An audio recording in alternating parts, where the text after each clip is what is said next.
Very obedient crowd. I like that.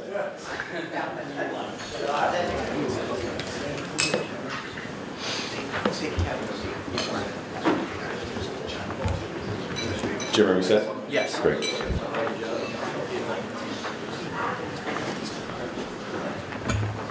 Well, good morning. It's wonderful to welcome you, ladies and gentlemen, to our gathering this morning. By way of introduction, my name is Kevin Nadolski, and I'm a priest with the Oblates of St. Francis de Sales. Very proud to be here along with my confrere, Father Jim McNew from Holy Family University, and also our guest, Father Mark Moretti from the Diocese of Arlington. I welcome you on behalf of our provincial, Father Jim Greenfield, who is now the president of de Sales University, who could not be here, so he sent his, I hope, able assistant provincial to be with you, and I'm delighted to be among you. As you may know about the de Sales network, we gather in the spirit certainly of Jesus and St. Francis de Sales and Father Guerin.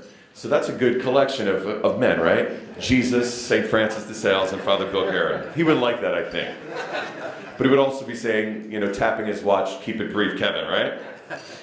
But what we have been doing, that is Rich DeLeo, Greg Springer, David Schaefer, Ray Alcarez, and I, over the past number of months, we've been gathering in conference calls to continue to plan these events and also to carry on the mission we think that Father Guerin inaugurated. And that was a mission of networking of people committed to the gospel and to the church and most especially family life, that we could continue that ethos in our own lives. And so we want to continue to have these gatherings. We have the black tie event. There's a save the date at your space there come January 19th. And we want you to invite like-hearted people to join us so that we can continue this network of spreading the good word, that when we're committed to the Lord, that we can grow our loving relationships built on respect and trust, specifically in our intimate relationships in our families and our professional relationships that are grounded in good, strong ethics. So we invite you to do that with us. We're really grateful to have Tim Nolan among us and for his generosity in hosting our breakfast today. And also, Tim, once again, we extend our condolences to you and Kathleen. Tim's father-in-law, Richard, died and will be buried on Monday. So we're certainly mindful and keeping him in prayer. I'd also like to mention later today at 11:30 in Wilmington, one of our confreres will be laid to rest, Father Joe McKenna, a former teacher at North Catholic, Father Judge, and also worked at then Allentown College of St. Francis de Sales. He was a great track star. Father Michael Murray, one of our confreres, was at our residence the other day preparing his homily and noted that wherever he went, he was involved in track and field. So the theme of the homily is going to be running the good race. So he died at 89 years old, and about a week ago, he wasn't feeling well, went to the hospital, and the doctors said, Father, we really need to move you to hospice. And like Father Guerin, he said, I've had a great life and it's time to go home. So what a good example of two men, quite frankly, who've lived really well and strongly, and when it comes time for the end of their lives, they're prepared to return home with gratitude and faith. So in that spirit of gratitude and faith, let us pray. God of love, thank you for the good example of our dear friend, Father Guerin. His legacy and inspiration continues to touch our hearts. May we take the best of his character and bring it into our own. On this day, when we also remember the 98th birthday of St. Pope John Paul II, we're grateful for his inspiration, the call to strong family life, the strong to be leaders in our local communities and in our places of work. May we take our gospel citizenship and advance it so that we may all live Jesus in the example of our gentleman saint, St. Francis de Sales. Bless our conversation, our speaker, those we love, those we need to love more, and we commend to you the souls of Richard and Joseph, your faithful servants. And we ask this through Christ our Lord. Amen. In the name of the Father, and of the Son, and of the Holy Spirit. Amen. Now I'd like to introduce our speaker, Father Mark Moretti. Reverend Mark Moretti was born and raised in Alexandria, Virginia, the oldest son of John and Jean Moretti. Upon graduation from college with a BA in politics, Father Moretti entered the Diplomatic Security Service of the U.S. Department of State from 1980 to 1990. His assignments included the Washington Field Office, the Secretary of State Protective Detail, the Security Command Center, the Counterintelligence Staff, and Assistant Regional Security Office, and the American Embassy in Tunis, Tunisia. During undergraduate studies of Allentown College of St. Francis de Sales, now DeSales University, Father Moretti was a CIA summer employee in 1976 and 77, serving in the Office of Geographic and Cartographic Research. You might say that being in the CIA was a bit of a family affair. For Father Moretti, his father was a 26-year veteran of the CIA Office of Security, retiring from active service in 1986, and his brother still works in the CIA. In 1990, Father Moretti pursued the lifelong dream of the Catholic priesthood and entered Mount St. Mary University for seminary studies. Ordained in 1995 for the Diocese of Arlington in Virginia, Father Moretti has served in several parishes and is now the parochial vicar of Precious Blood Church in Culpeper, Virginia. In addition to his normal pastoral duties, Father Moretti also serves as chaplain to the Diplomatic Security Service and the CIA Protective Programming Group, and the diocesan chaplain for the World Apostolate of Famine, Blue Army. And so let us give a warm welcome to our friend, Father Mark Moretti.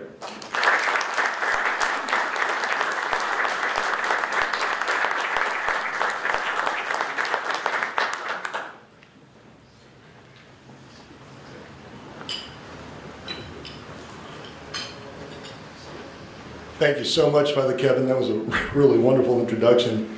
Well, I'm so glad to be with all of you this morning, and can't thank you enough for inviting me up here. This is actually my second time to be at the Union League, and so to be with you and to just celebrate for a while is just going to be something terrific.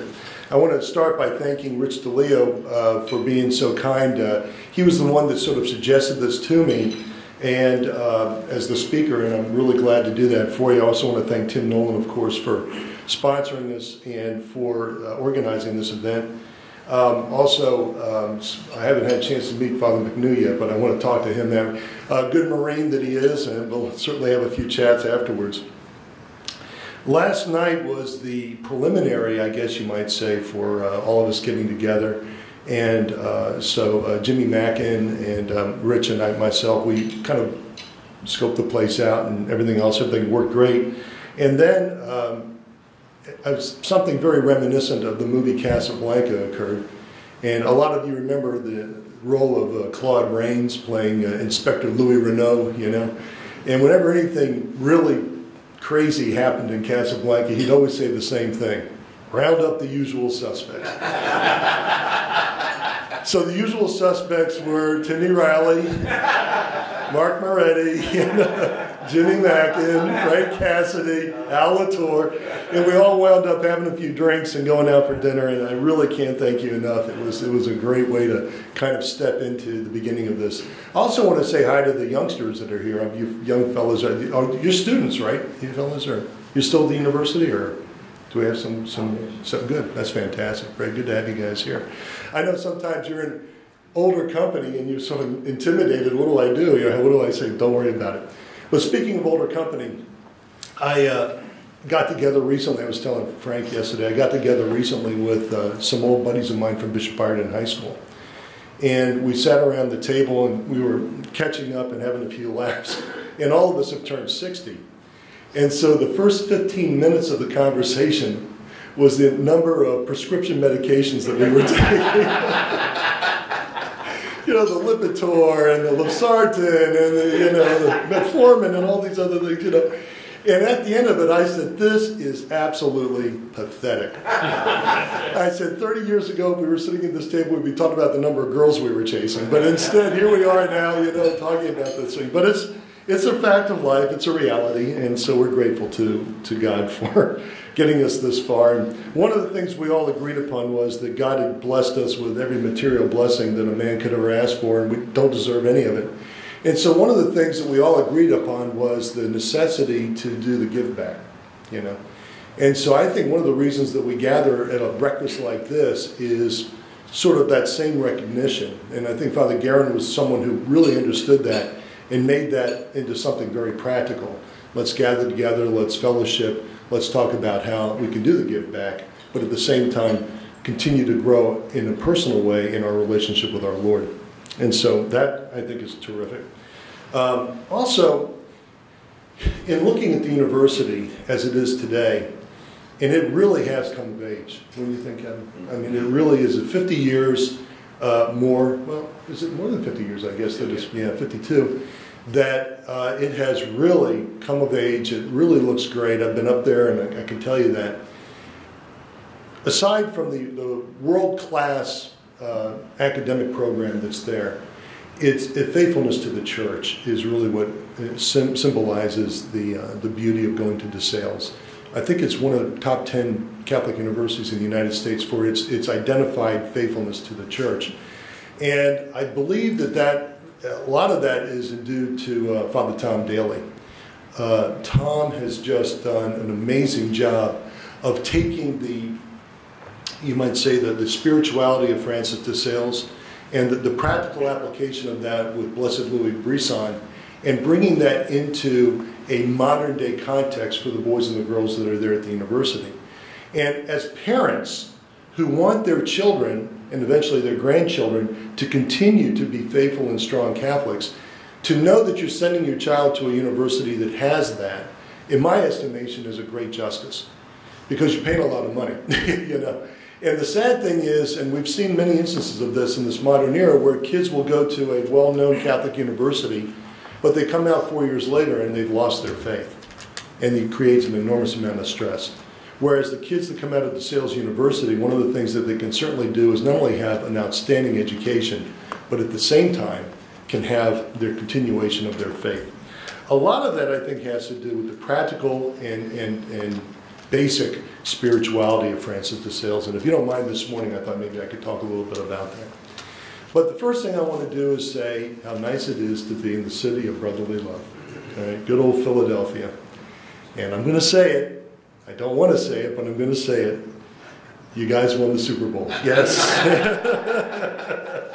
I don't know the name of the other team that you guys played against, but no, really, it was an amazing Super Bowl this year. It was fantastic, and I thought it was really good.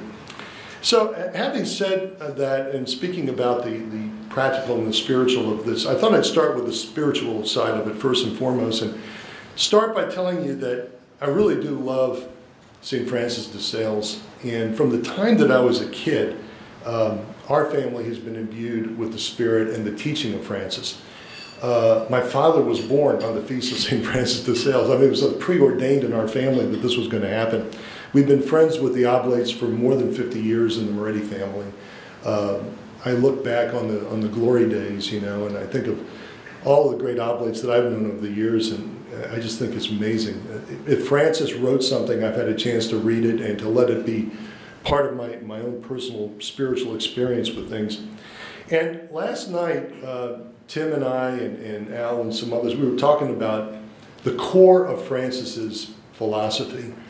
And to be honest, it really boils down to this. He was convinced, in essence, that we are all called by God to holiness in the state of life in which we live. So think about that. That's very profound.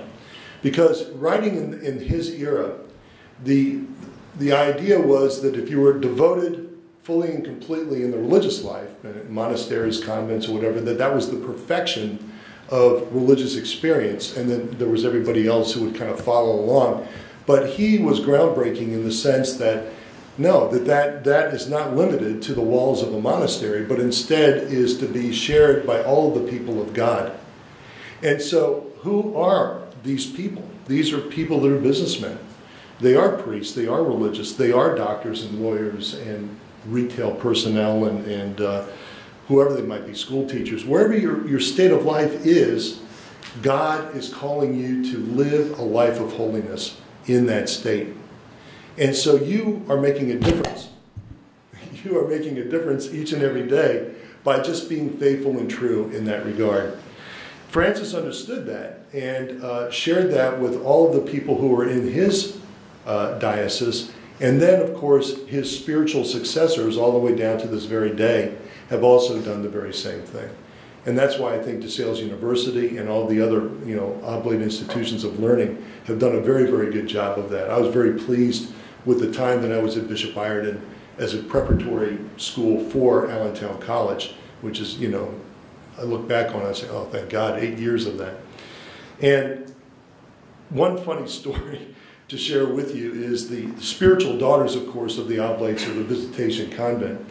And in those days, there was a Visitation Convent in Frederick, Maryland. And so the seminarians of Mount St. Mary's would come down and we would do spiritual exercises and liturgies and things with the sisters. And of course, they're behind a grill. I mean, this was a cloistered group of sisters. So I was ordained to the diaconate, and they asked me to come down and to do a Eucharistic Holy Hour and to give a homily to the girls who were the residents of the school. They had about 42 or 43 girls at the time. And so I exposed the Blessed Sacrament, we did the gospel reading, and then I started the homily, and I intended to give a little bit of a background around St. Francis de Sales. But I couldn't resist, I had to start with a joke. And so I told the girls, I said, when I was in the 8th grade, our favorite joke was, why is a boy required to study in a seminary? And they looked at me and I said, because they're not tough enough to be nuns. The girls loved it, and the sisters were all like, so then I go on to give this homily about Francis de Sales. And afterwards, I'm in the sacristy taking my vestments off, and the extern nun came over to me and she said, Father, Mother would like to talk to you.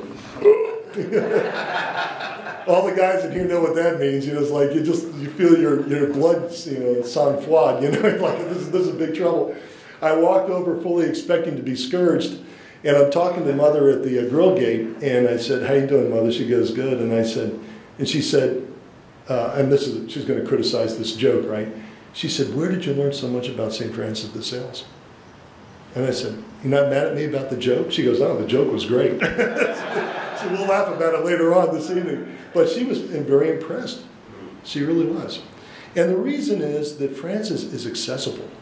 He really is truly accessible to each and every person. And so I really want you to really understand that as we move forward at this particular stage in our life. So what is needed for us as young, well, not so much young men, men and women devoted in the apostolate today? First of all, I think knowledge of the faith. While we have the background, while we do understand and love our Catholic faith, I never ever want you all to think that we can rest on our oars, okay? There's always going to be something new to learn, something to be reiterated, or whatever it might be. And that's why we have the liturgical season of the church, because what the church does is, in the course of a year, it reminds the faithful each and every Sunday of the particular knowledge that we need to be able to kind of take with us out into the workplace, wherever we happen to be. And so please, please continue to study, continue to learn more, and I really guarantee you that it'll benefit you. The analogy that I like to use is golf. How many of you here are golfers? Oh, good bunch, okay. Then you'll appreciate what I'm about to tell you. In the last few years, I went from being basically playing golf maybe 4 times a month to now about twice a year. And I was invited to play a golf tournament last year, and it had to be the worst round of golf of my life, I mean? It's amazing how you can forget the basic, things from your swing and, short game and putting and all this kind of stuff. And if that's the truth for us as golfers, it's also the truth for us as Christians. If we're not going to be willing to stay on top of our knowledge of the faith, then we're doomed to be, less than effective in many different ways. And so one of the things that I would ask you to do is just continue to pursue your knowledge of the faith. I don't know about you, but I absolutely love Catholic bookstores. And there must be a dozen of them here in Philadelphia, I would think, But you could just I could spend days and days just rummaging around and looking for new titles and new things, something that might interest me. And it helps you to continue to learn and to keep your focus. With tremendous online resources that are available nowadays. I think about Bishop Robert Barron and how effective he's been. I mean, he is really kind of a modern-day Fulton Sheen. in many instances. He's very, very smart. He's very effective using television and the internet. And he reaches people at all states and ages of life. And I think that's something that we can be grateful for. And then, of course, some other programs like Formed, which would be something that you would use on a very practical level at the parish with a CCD program or religious education. The second thing is, I guess, for lack of a better word, capacity in our spiritual life. You know, the Latin word capax is where it comes from. Is that how much of a fill do I have here? So we have that wonderful word capacity. God will fill you to the brim and even overflowing with grace if you simply open your heart. But I think in many instances we get so gun-shy with the kind of difficulties that we face nowadays in this secular world that we're living in, that we don't let the Lord and the Holy Spirit give us that fullness of the grace that He wants to. So I would really encourage you to get down on your knees and say, Lord, here's my capacity. It might be just a shot glass or it might be a swimming pool, but fill it up fully and completely and use me as best you can. The third thing I would say is simplicity of faith. How many of you in your life have met someone who has just a simple Catholic faith, but you walk away from having spoken to that man or that woman and you feel refreshed? You really feel wonderful. That, I think, is a real example of the presence of the Holy Spirit. And so try to strive for that simplicity of life. And so if we're faithful in our daily spiritual life, it's going to be sufficient. And in fact, you're going to consider yourself growing each and every day. So by all means, of course, celebrate, your Sunday Mass. But more importantly, I'm beginning to see more and more people in my own parish, and I don't know about you, Father McNeil, a lot of people come to weekday Mass. They're taking their time, they're walking away from what they could be doing with extra Starbucks or whatever, and spending that extra 20 or 30 minutes going to a daily Mass. And I've told people before, the grace that God gives you with that is going to be spectacular. So then, beyond that, of course, the one thing that I would recommend would be the Rosary. And that is that beautiful connection to the Sunday Mass. It really is, the Rosary is integral to the liturgy. But also being able to see the life of Christ through the eyes of the Blessed Virgin. And if you don't have time to go to daily Mass, or if you have such a busy thing, you can still at least pray your Rosary. And that'll give you that internal gift to be able to stay strong in the Spirit, keep yourself focused. And a life of virtue, running away from vice. For myself, and Father Nadolski mentioned this, for many, many years now I've been involved with the World Apostolate of Fatima. And I was the world president for 4 years. And I can tell you, it's an amazing organization promoting the message of the Blessed Virgin. We just passed, as you know, last week, the 101st anniversary of her appearance to Francisco, Jacinta, and Lucia in Fatima in Portugal. And that message is just as fresh today as it was 101 years ago. The urgency and the importance of Catholics to step up to the faith and to be strong and to be truly icons for the Lord. So by all means, pray your Rosary, of course the Divine Mercy, and then I would say monthly confession. A lot of people will benefit, I think, from a regular devotional confession. Now, of course, I'm looking at the older Catholics who are here with the gray hair. We remember when it was every week you had to go to confession. There was a line a mile long and things like that. But I would think, to be quite practical, and I think Francis would back me up, I mean, you only get a sense that you don't have any serious sins. Maybe once a month just to go to confession and to be able to celebrate the grace that God gives you in that. I will tell you one funny story as a special agent. We were assigned to the American Embassy in Rome back in, I want to say 1981, 1982 to do this operation. And we got briefed at the embassy what we were going to do, and then they said, you have the entire weekend off. Go sightseeing, do whatever you want, have fun. So the first thing I wanted to do was go and see Vatican City. So I jumped into a cab, the guy drove me over, and I walked into St. Peter's Basilica. And if any of you have ever been there, it's just incredible. It's the grandest church in the world, As you walk in, it has this funny architectural ability to embrace you. Even though it's ginormous, you get this sense that you're being embraced. And as you get closer and closer and closer to the baldacchino, you're kind of centering in on where St. Peter is buried and, of course, the high altar and everything. Well, there were these signs that said, today is Friday, traditional day of penance in the church, confessions. English, French, Spanish this way, Slovak, Polish, Ukrainian this way, Chinese, Vietnamese, Tagalog this way. They were hearing confessions in about 17 different languages. And I thought, wow, I haven't been to confession in a while. I can go to confession here at St. Peter's. I can tell my mom and dad. So I went around the corner to the English-speaking priest, and there was only one priest hearing confessions in English, and there were 40 people in line, and they were all nuns. 20 and 20, right? I was stared at it, and I was like, I almost felt like going up to the head nun and saying, "Sister, could I have cuts? You know, make room for a real sinner. What are you doing here?" You know, I mean, this is like, you know. So I went around the corner to the French priest. He only had 3 people in line. I knelt down and went to confession in French. And he asked, after confession, he said, "Well, why didn't you go to the English priest?" I said, "Because I've got 40 people in line. I got things to do. I want to see this place." But it's just, you know, one of those things. So by all means, my dear friends, please have that simple love of the life of the church and the sacraments. And finally, the last thing I would say to you is have courage to live this life of Christ in your own life and also to be able to share it with others. You know, would you agree with me that in this modern era, as the Catholic Church continues to propose the truths of our faith, we're getting the pushback? We're getting the shove in our face, and no, you can't say that, you can't do this, and it's not politically correct, whatever it might be and everything. So it takes courage, I mean true Christian courage, to live that life fully for ourselves, but also to be willing to share it with others.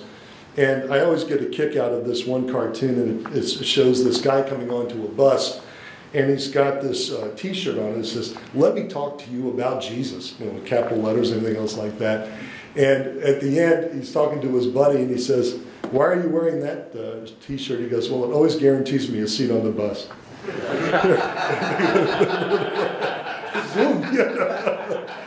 Well, you know, it's true. I mean, you know, we are wanting to share our life and our faith with Christ, but we sometimes feel inadequate to the task.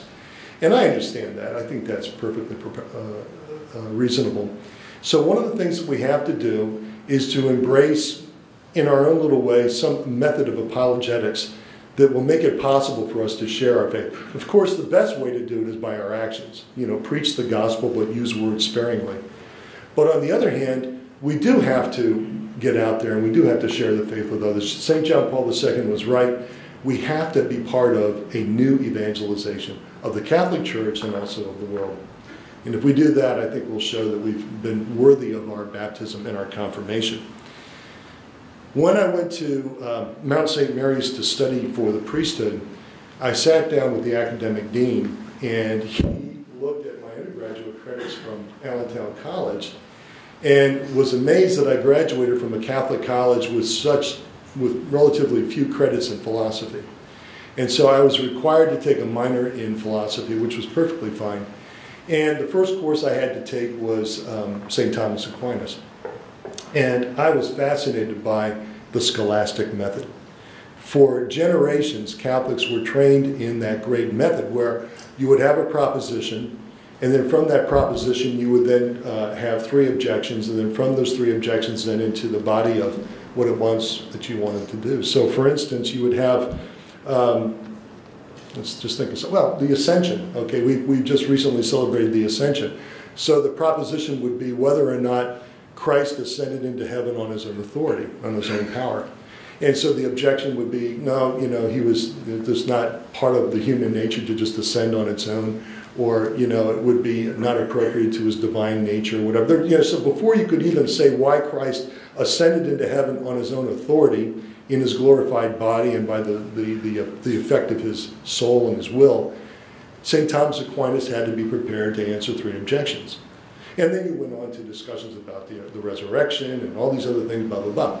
Can you imagine how sharp that would make your mind if you had to be trained like that? And so Catholics, all the way up until the 1960s, had been trained in that method. And so whenever the Catholic Church does propose something that is controversial, something that might be difficult, you've got the ability to say, hey, I understand how you feel, but let me help you with this. And here's another, oh yeah, listen, I got you, man. Let me explain it. You're not afraid of objections. And in fact, you look forward to objections because that hones your own thinking in your own mind to be able to handle whatever the world throws at us. And so I would say to you, my friends, that kind of thinking is something that we definitely need to get back into with regard to our faith. And then on a more practical level, I'll move from the spiritual to the practical for just a few minutes. When we talk about holiness in the state of life, where in the world can we find that? I think we can find it in the workplace, and I think we can also find it in our homes. All of you, or a lot of you, are business people. And so I would encourage you to continue to be part of a network like Father Guerin has established here. I also want to give a shout out to a friend of mine, Bill Dalgetty. Bill is the president of a group called Christians in Commerce, which is based out of Virginia. And he did the very same thing, gathering like-minded business people who want to share their faith in the workplace. And so if you ever get a chance, you might want to check out the Christians in Commerce website when you can. And I was amazed, even as a secular employee of the government, just how spiritual people really are in the workplace, in both the State Department and the CIA. Many people who have a deep faith in God, Catholics, Jewish, Muslim, but they also feel a little bit constrained or restricted in wanting to share that faith with others because, again, we get these conflicting messages regardless of the fact that the Constitution guarantees the freedom of religion. We still feel as if we have to put some kind of brakes on our public understanding or appreciation of that. But I really do believe that it's possible for us to instill in the workplace experiences and teachings that we learned from DeSales University or from the Oblates or our professors, wherever they happen to be. And then finally, I would say areas of action for the future for us to consider. I would say first and foremost, we need to reaffirm in the strongest sense true Christian morality. We are living in an era of neo-paganism. Let's face it, it's kind of resurrected. And it's made things very, very difficult for us to be able to go out and to be able to proclaim the message, the saving message of Christ and his resurrection. And so one of the things that we have to understand is that that's perfectly part of the time that we're living in. We're then required to teach others about our faith with clarity, and then also to do it with all charity, recognizing that there are people that are in pretty tough situations that don't really understand it. And so we have to be very, very charitable. And I think that's one of the things that Pope Francis is very good at. He always leads with mercy. And you'll see how he does that. But then he's also consistently been reaffirming those things that are truly Catholic. I also believe that we really need to reaffirm true Christian marriage once again, and also how to properly rear children for the future. There's enough of us in here who have their own children, and you know what I'm talking about, but also the future generations, which will be your grandchildren. And then finally, I think one of the things that we need to do is to really fight against the rampant materialism and secularization that's been occurring in our midst. Those people in the media, those people that are in politics, those people that are in positions of authority, often have agnostic or even atheistic points of view. And so one of the things that we have to understand is that if you are an agnostic or an atheist, one of the tenets that you have is that you don't have any hope. Because let's face it, if you don't believe in God, if you don't believe in a future, you have no hope. It's this life and nothing else. And that's why they embrace materialism. But materialism is a dead end. And as we all know, it doesn't give us any joy. And in fact, what these people want to do is rob believers like ourselves of the joy that we have in the Holy Spirit. And so if we can once again reaffirm our opposition to this kind of a mentality and show people a pathway to hope, then we're going to be much better off for it. St. John Paul II, when he was elected to the papacy, gathered the cardinals together, and he said to them, I'm going to go out and talk about Jesus. You know, and that's what he did for 27 years. What an amazing man. Everywhere he went, all over the world, he spoke about Jesus in an unfailing devotion. And he's an inspiration to all of us. There are children who haven't been born yet who will write their doctoral dissertations in this century on that great man, on his writings and on his life. And I think all of us are the beneficiaries of that as a result. Finally, I really believe that we need to return to what I would like to call common respect. And in that regard, we've lived in an era where things are getting pretty coarse. a lack of truth, a lack of basic politeness, I guess you would say, or decency. The golden rule, do unto others as you'd have them do unto you. And so I really believe that we have to, once again, put aside the cell phones and all the other crazy things and actually be human beings again. Reach out to one another, care for one another. I teach this to the kids in my religious education class. Even in the 7th grade, they get it. They know what I'm talking about. I had a horrible experience. I took my mother down to Bethany Beach. She's 90 years old. She's getting frail. And so I had the dog on the leash, and the dog was straining wanting to get down to the water. So I walked down from the boardwalk down onto the sand, and I was about 20 yards in front of my mother. And she was behind me, and all of a sudden I heard, "Mark, Mark." And I looked over my shoulder. She had missed the last step and slammed down onto the sand, right? Didn't hurt herself, thank God. But I mean, she sprawled out on the sand. As I'm turning around to watch, here's a young fella, about maybe 27, 28 years old, coming down the stairs onto the beach, right, with his iPhone in his hand. Are you ready for this? Gets to my mother, walks over her body, and keeps right on going. And I wanted to body check the guy like on a hockey match, you know? You know, wake up, what's wrong with you? You know, I mean, there's an elderly woman right here, and you mean to tell me you couldn't put that dumb phone down for a minute and help her up? That's what I'm talking about. We really have to reaffirm the importance of just common decency, etiquette, and goodness. And I really believe that that's something important. So having said all of that, my friends, I'll conclude by just simply saying that on this coming Sunday, we celebrate Pentecost, and we also celebrate the end of the Easter season. But it's a reminder to us that Easter stays with us all throughout the year. And in the Apostles' Creed, we say we believe that Jesus will come at the end of time to judge the living and the dead. A lot of people would say that that's something to be afraid of, something to be nervous about. But if we truly embrace St. Francis de Sales, and if we understand that beautiful motto of his, live Jesus, which Father Nadolski told us at the beginning, we don't have to worry about that. If we live Jesus each and every day, and I mean truly live Jesus each and every day, then we can look forward to the judgment day with a smile on our face. God bless all of you.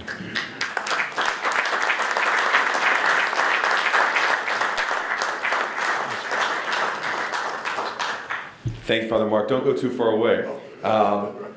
Just a few housekeeping items. First of all, thank you very much for inspiring words. I was impressed that as you were speaking, thinking that as you were talking about St. Francis de Sales, just a few weeks ago, Pope Francis came out with his most recent apostolic exhortation, Rejoice and Be Glad.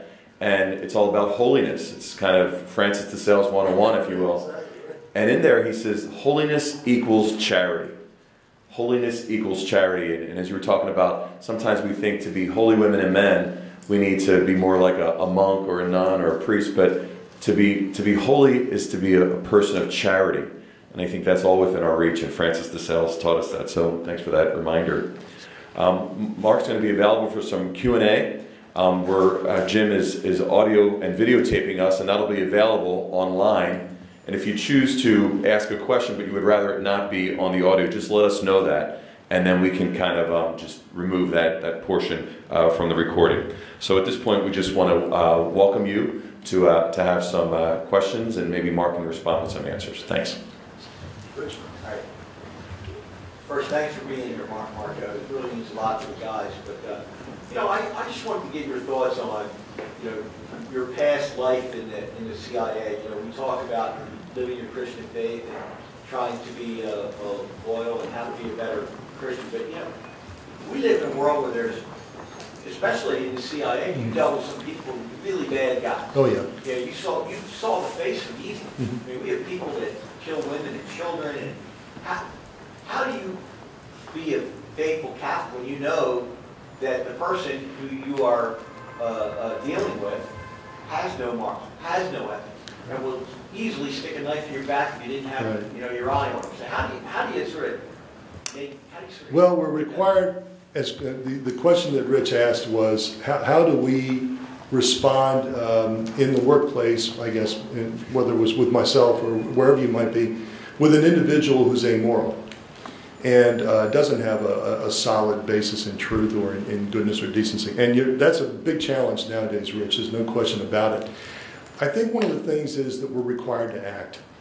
Okay, we're really not in a position anymore of just simply being shrinking violets and stepping back, but instead we have to step forward and we have to engage, but without compromising our own internal virtues and integrity and things like that. So I think that's the best way to do it. And I assume that each environment that we find ourselves in presents its own unique challenges, and then what we have to do is adapt as we go along. But I've been able to do that for years.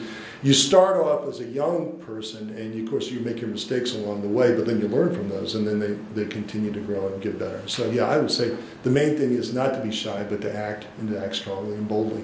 So, yeah. Yes, sir. Thanks again for showing up today. Really great speech. I guess with corporate America going through a transformation through technology, right? It's so quick.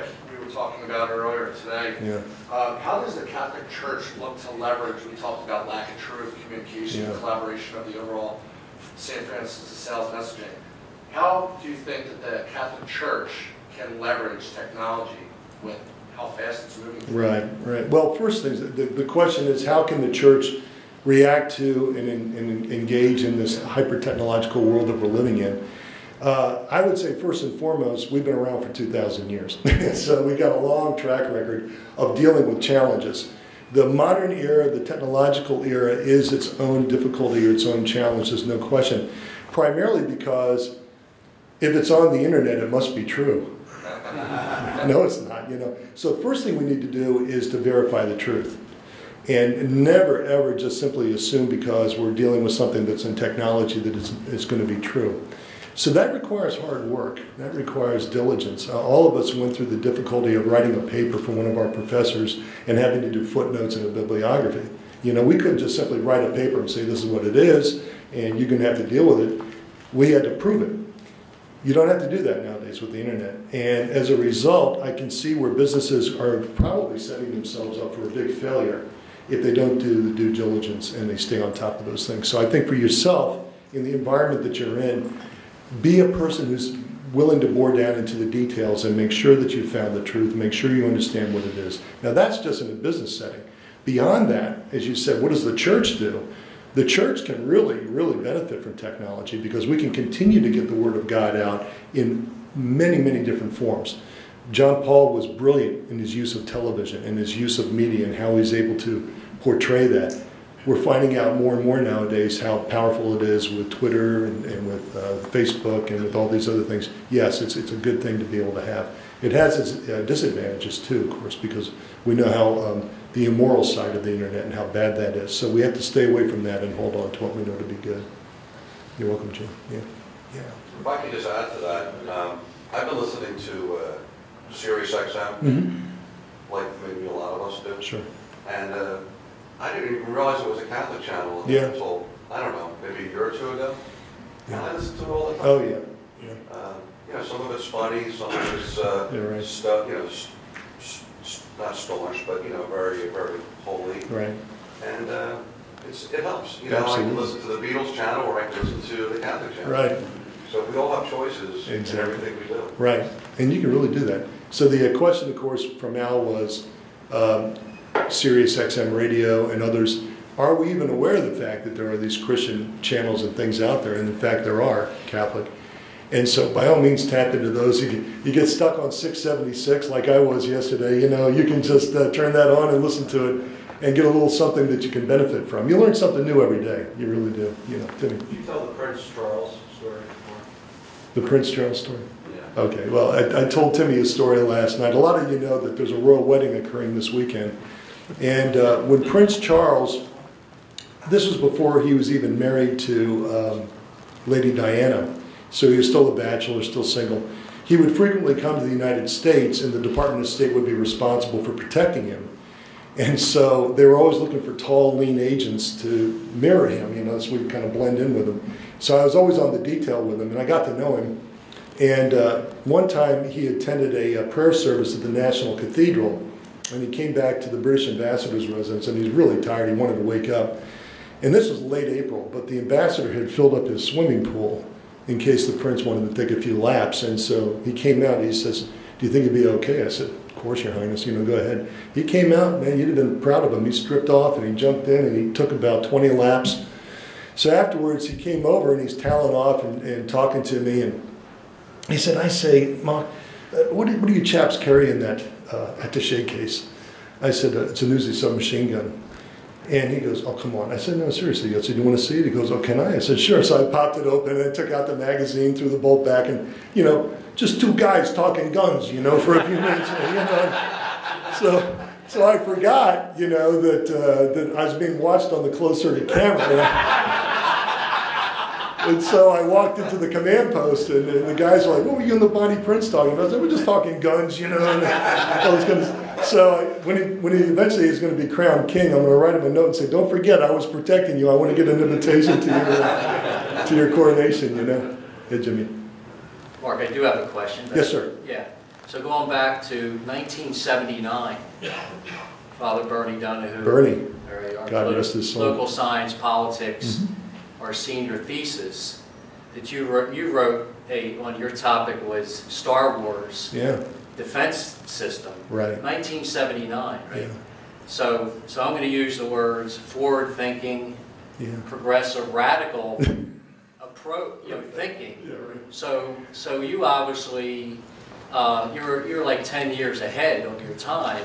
I remember we would poke fun at you because we were like, what the heck's Moretz talking about? Star Wars. Exactly. The movie hadn't even come out. That's right. That's right. Yeah. So in the 30 seconds, 60 seconds, can you talk a little bit about your thesis on it? I will, yeah. Well, a lot of you might remember Father Bernie Donahue, and he had put together what we euphemistically call the politics pantheon. So there was all the politics majors were all in here, I see it. And what he had required of us our senior year was to participate in a public policy seminar. He wanted his students to identify a current or potential issue in public policy and then write a research paper on it. And so in those days it was Social Security reform and SALT II negotiations and all these different things. And so I came to Father Donahue and I said, Father, I said, did you know that there is a very, very under-the-radar research program going on in the Pentagon to find non-nuclear ways to neutralize the threat of, nuclear missiles and cruise missiles and all this kind of stuff using lasers and charged particle beams and all this kind of stuff. I said, I know it sounds like something out of science fiction, but they're actually doing it. He did not believe it, but he said, I'll tell you what, if you can give me an annotated bibliography with 60 resources, I'll let you write the paper. That was hard, because I had to really dig into a lot of scientific stuff that I really was not familiar with, but I did give him the bibliography, and I wrote the paper, and I presented it to Jimmy and to the class, and I said it was my contention that this will be a national effort within 10 years to have something like this. Well, it wasn't even 10 years, it was like 4 years, wasn't it, Jimmy? And then President Reagan announced the Strategic Defense Initiative, and he intended to put, I know it was $100 billion towards it. And I got a phone call later that night. Bernie said, that's nothing new. He said, some obscure student of mine wrote me that 4 years ago. So it just goes to show you, being oblate education will force you sometimes to think into the future and a little foreknowledge of what would be happening. So yeah, it was good. It really was a good paper. I'll have to find that paper someday. It's probably in the Allentown College library somewhere. Yes, sir. Imagining that you have traveled a great deal and talking about religion and things of that nature, I was wondering culturally, did you find any country or culture to be more open to God, or did you find some culture more embracing your ideals, or that you? Yeah, well, that's a good question. Yeah, one of the things I love to do is travel. I am so grateful for those years in the Foreign Service, because I probably traveled to 52 or 53 different countries. So I got a chance to see the Catholic faith being practiced in different cultures throughout the world. And I'm always fascinated by even the sign of peace. Because here in the States, of course, we shake each other's hand, but in China, they kowtow to each other. In Japan, they have all these different little things that they do, which I thought was really amazing. Of the cultures that I encountered that I thought were particularly religious, I found uniformly that you've got in just about every culture, about 10% of your people are just super religious, whether they're Christian, Jewish, Muslim, or whatever. The vast majority are just, day to day, and then at the end you've got the other 10%. And I always call it the bell curve. It's the one thing I took away from macroeconomics at Allentown College was the bell curve. You got your X, Y, you put your curve on it, 10% and 10%. So yeah, I would say that wherever I went, I really encountered people that had a love of Christ. Christian Europe is fantastic. I don't care where you just go through Italy, you go through France, you go through Germany and places, and you see those magnificent old cathedrals and stuff, and you just embrace all of the history of that, and you walk in and you just, it's just incredible. And so I would say that probably of all the countries that I visited where I got a sense of the religious, I would have to probably start by saying Italy.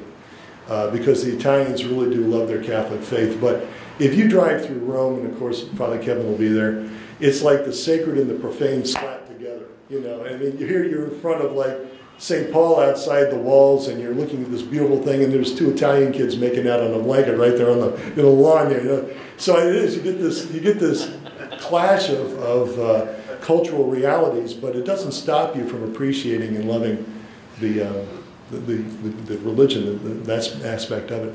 There is one funny story I'll share with you. Just it's more cultural than it has to do with religion, but it's again how powerful a good education at Allentown College was. We were all required to take a fine arts elective, and I think it was Timmy or it might have been Don Molinari or one of the guys in the upper class were saying, "You've got to take Mrs. Butler's classical music class." You remember that, Tim? And she would. Old school. She had a phonograph, and she would play old platters of classical music. And they said if she likes you, she'll invite you up to the house, and don't miss it. And so, sure enough, after about 3 weeks, she invited us up to the house on a Friday night. Turns out it was a full cocktail party in our honor. I mean, we're talking cold and hot hors d'oeuvres, a full bar, imported beer. Yes. Short of going to the Beethoven Waldheim, it was about the nicest thing I'd been to at Allentown. So anyway, she did a wonderful job. She taught us everything. So a couple of years later, I'm a special agent. I go off to France to do an operation, and one of the things that we had to do was to gain the cooperation of this one French family to help us out to make this particular security operation work. I secured an invitation for dinner to the house. I got in there, and my partner, and we're having this lovely dinner. We're talking to this family in French and stuff, and I could tell that they were being kind and polite, cordial, but they really weren't warming up to us. So I kind of looked at Steve, and I'm like, we won't make the pitch. We'll come up with some other possibility to be able to handle this thing. The lady, the madame, said, "Would you like to have some sherry?" I said, "Oh, I'd love some." So I wandered in, Steve and her husband were talking, wandered into the parlor, and she poured me a glass of sherry. She was the Parisian version of Ma Butts, right? She took out her stereo and she put on a platter of classical music. I said, "Oh, the Unfinished Symphony, beautiful. You know Schubert? Ooh la la." And so she's all night long. She's like Mrs. Butler. She's playing me different cuts of music that she likes, and 3-4 glasses of sherry later, I said, "Could you help the U.S. government with something?" But of course, we love America, So I'm writing my after-action report at the American Embassy, and I couldn't resist. I took out a piece of American Embassy stationery with the big gold crest on it, and I wrote a letter to Mrs. Butler. And I said, "Mrs. Butler," I said, "little did you know, when you were teaching a bunch of jocks like us, classical music, that you would be contributing to the national security of the United States." And I mailed it off to Station Avenue in Center Valley, so she really got a kick out of that. So, okay. One last question, and then we'll wrap it up. Anybody else? Nope? All right. God bless you guys, and thank you all so much. It was great.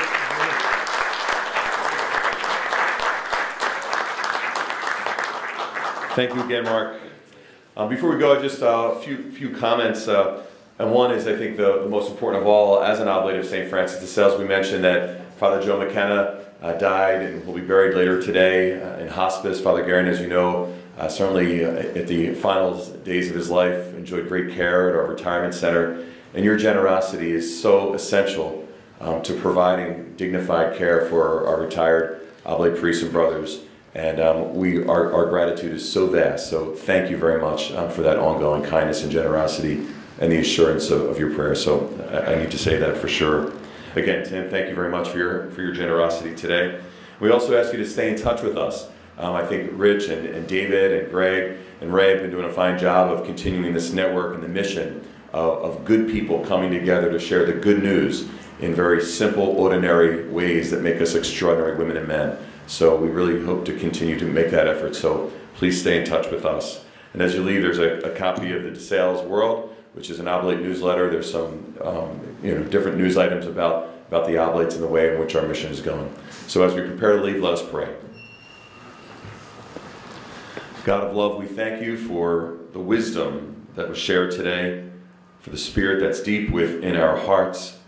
And we ask you for one final gift, and that is a grateful heart, so that we may be so thankful for the amazing grace in our lives, the countless blessings, and so as to share them with those in need. We make this prayer through Christ our Lord. Amen. Happy Pentecost.